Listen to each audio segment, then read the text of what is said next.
नमस्कार, गुजरात की बात में आपका स्वागत है। मैं हूं नाज़मीन, जहां हम इस बुलेटिन में बात करेंगे गुजरात में होने वाली दिन भर की बड़ी खबरों की।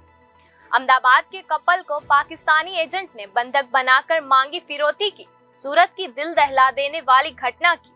चक्रवात से कच्छ में पीजीवीसीएल को 106 करोड़ के नुकसान की। वडोदरा में 2 बड़े केमिकल ग्रुप पर आईटी की छापेमारी की। अहमदाबाद के नरोड़ा इलाके में रहने वाले पंकज पटेल और उनकी पत्नी निशा पटेल को गैर कानूनी तरीके से अमेरिका जाना बहुत ही महंगा पड़ा। पंकज पटेल अपनी पत्नी निशा पटेल के साथ 3 जून को अहमदाबाद से हैदराबाद पहुंचे। वहां से 12 जून को दुबई होते हुए फ्लाइट से ईरान पहुंचे।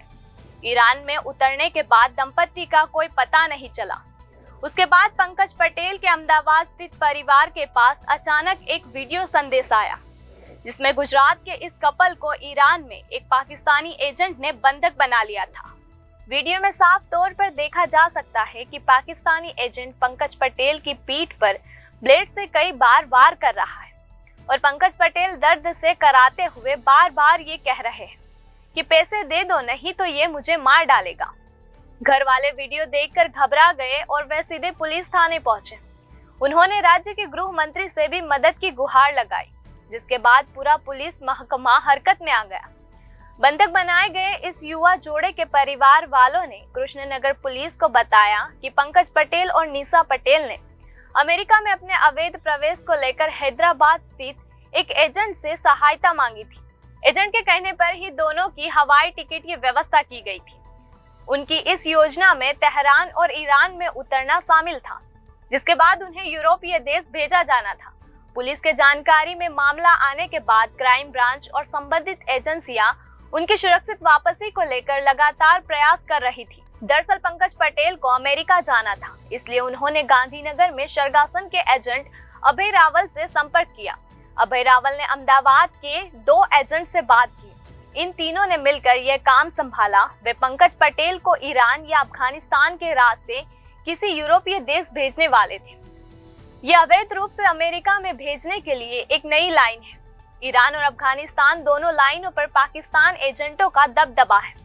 पंकज और निशा को भी इसी लाइन से अमेरिका पहुंचना था। जो बात तय हुई थी उसके मुताबिक पंकज और निशा यूरोपियन कंट्री पहुंचे तो वहां के एजेंट को 15 लाख रुपए देने थे। पंकज और उनकी पत्नी निशा को पहले अहमदाबाद से हैदराबाद और फिर हैदराबाद से तेहरान ईरान पहुंचाया गया। दोनों के वहां पहुंचने के बाद वहां के एजेंट ने कहा कि हमने दोनों की डिलीवरी कर दी है, अब पैसे दे दो। जिसके जवाब में यहाँ के एजेंट ने कहा कि अगर आप हमारे साथ लोकेशन शेयर करते हैं या हमें बोर्डिंग पास दिखाते हैं तो हम पैसे देंगे। लेकिन वहाँ के एजेंटों ने न तो बोर्डिंग दी और न ही लोकेशन शेयर की, जिसकी वजह से यहाँ सभी को शक हो गया और ऐसे में परिजन ने पैसे देने से मना कर दिया। लिहाजा वहाँ के एजेंट ने पंकज और निशा को अगवा कर लिया और तेहरान के एक होटल में रखा। सूत्रों के मुताबिक मामला जब पुलिस तक पहुंचा तो हैदराबाद के एजेंटों ने गांधीनगर के एजेंट अभय रावल को यहां एजेंटों की बैठक के लिए मुंबई बुलाया, जिसके बाद अभय रावल ने वैसा ही किया। मुंबई में उसकी मुलाकात हैदराबाद के एजेंट से हुई। एजेंटों ने फिर पंकज और पत्नी निशा के लिए तेहरान से दुबई और दुबई से अहमदाबाद के लिए टिकट बुक किया। यहाँ दूसरी तरफ क्राइम ब्रांच और गृह राज्य मंत्री ने अपने तमाम सोर्स एक्टिव कर रहे थे। आखिरकार पंकज और निशा का छुटकारा हुआ। दोनों भारत पहुंच गए। फिलहाल पंकज सदमे में है और इलाज के लिए अस्पताल में भर्ती है। छुटकारे के बाद पंकज के भाई और पंकज की पत्नी ने वीडियो जारी कर गृह मंत्री और क्राइम ब्रांच का धन्यवाद माना। અહીંયા સેફ પહોંચી ગયા છીએ। એક ક્રાઇમ બ્રાન્ચ અમદાવાદ હર્ષ સંઘવી સાહેબનો ખૂબ ખૂબ આભાર કે અમને સેફ અહીંયા લાયા। નમસ્તે સાહેબ શ્રી હું પટેલ સંકેત ભરતભાઈ। ડિયર હર્ષભાઈ સાહેબ, આપનો માનીએ તેટલો ઓછો આભાર છે। તમે અમારા માટે આ અષાઢી બીજે શ્રી કૃષ્ણ થઈને આવ્યા। એક વોટ્સઅપ મેસેજ કર્યો અને ગૃહમંત્રી હર્ષભાઈ સંઘવી સાહેબ, તમે 24 કલાકમાં છેક તહેરાનમાં અપહરણ કરેલા અમારા ભાઈ પંકજભાઈ તથા ભાભી નિશાબેનને ત્યાંથી ભારત આવવા રવાના કરવા મહેનત કરી। આપ સાહેબના યથાર્થ પ્રયત્નોથી તેમજ આપના ગૃહ વિભાગના સક્ષમ પોલીસ અધિકારીઓના તથા અમદાવાદ શહેરના ક્રાઇમ બ્રાન્ચ અધિકારીઓની મદદથી આપે જે કામ લેવડાવ્યું અને અમને મદદરૂપ થયેલ છો તે બદલ અમો અમારા પરિવાર સહિત આપ સાહેબનો તથા આપના સમગ્ર ગૃહ વિભાગ તમામ અધિકારીઓનો ખૂબ ખૂબ આભાર વ્યક્ત કરીએ છીએ. આભાર સર શ્રી તમામ સાહેબ શ્રી જે રીતે અમારા કેસની મદદ કરી છે તે બદલ મારી ફેમિલી તથા સગાવાલા મિત્રો તરફથી ખૂબ ખૂબ આભાર વ્યક્ત કરું છું. જય હિન્દ, જય ભારત. सूरत में आधी रात को 4 साल की बच्ची से रेप किया गया. परिवार एक नवनिर्मित निर्माण स्थल पर रहता है.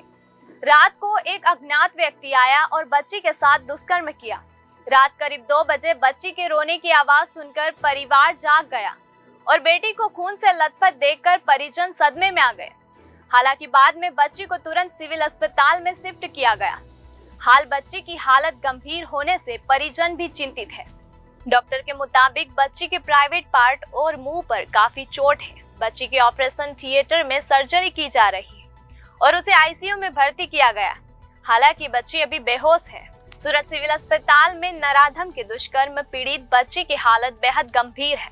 फिलहाल सिविल हॉस्पिटल में ऑपरेशन थिएटर में इलाज जारी है. हवसखोर ने बच्ची को सोते समय अगवा कर लिया और दीवार फांदकर एक सुनसान जगह पर ले गया और वारदात को अंजाम दिया. बाद में लड़की अपने परिवार के पास वापस चली आई. जहां परिवार रहता है वहां से हवसखोर लड़की को करीब 500 मीटर दूर ले गया. लड़की को लफंगों द्वारा उठाए जाने का सीसीटीवी फुटेज भी सामने आया है. एक सीसीटीवी में वह लड़की के साथ दीवार फांदता नजर आ रहा है. एसीपी दीप वकील ने कहा, आज सुबह 4 बजे खबर सिविल से आई थी. जब पुलिस सिविल पहुंची तो पता चला कि 4 साल की बच्ची के साथ रेप हुआ है. हमने घटनास्थल पर पहुंचकर पूरे इलाके की तलाशी ली है. सीसीटीवी भी चेक किया है, जबकि बच्ची की हालत अब स्थिर है. मूल रूप से मध्य प्रदेश का रहने वाला एक मजदूर परिवार सूरत में एक नवनिर्मित निर्माण स्थल पर रहता है और शारीरिक श्रम करके जीवनोपार्जन करता है. रात करीब 2 बजे 4 साल की बेटी के रोने की आवाज सुनकर परिवार जाग गया. बेटी को लुहलुहान हालत में देख परिजन सदमे में आ गए. बच्ची की हालत देखकर परिजनों ने तुरंत 108 को सूचना दी. फिर बच्ची को 108 के जरिए इलाज के लिए सिविल अस्पताल पहुंचाया गया. बच्ची को लुहलुहान हालत में देख डॉक्टर ने तुरंत बच्ची के ऑपरेशन थिएटर में भर्ती कर लिया. इच्छापुर पुलिस सिविल अस्पताल पहुंची और परिवार का बयान दर्ज किया और शिकायत दर्ज कर जांच में जुट गई. बच्ची के साथ दुष्कर्म करने वाले की अभी तक पहचान नहीं हो पाई है, इसलिए पुलिस सीसीटीवी के आधार पर आरोपी अज्ञात व्यक्ति की तलाश में जुट गई है.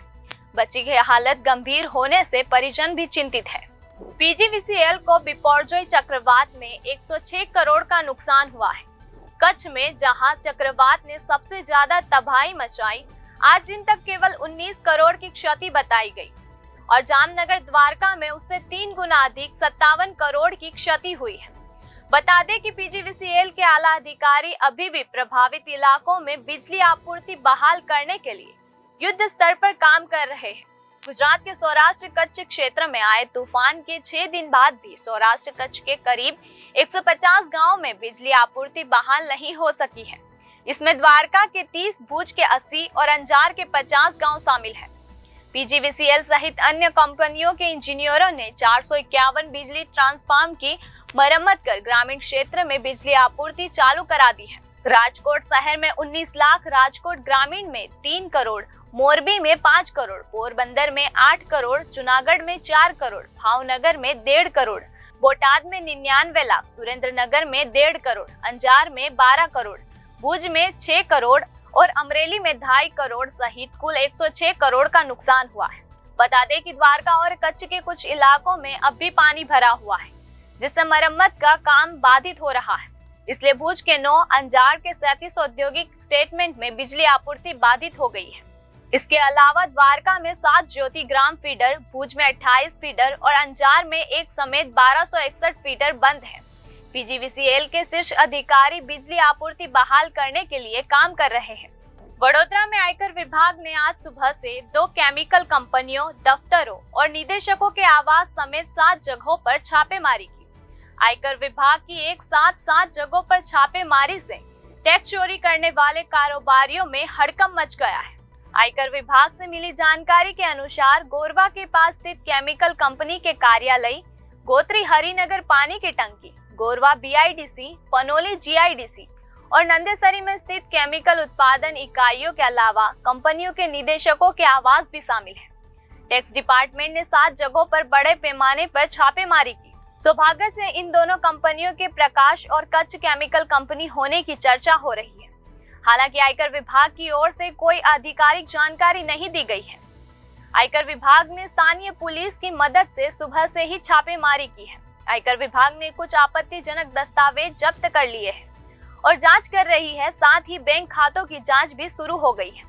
इसके साथ ही आयकर विभाग की टीमों ने कंपनी में केमिकल उत्पादन और बिक्री समेत अन्य जानकारी हासिल कर जांच शुरू कर दी है।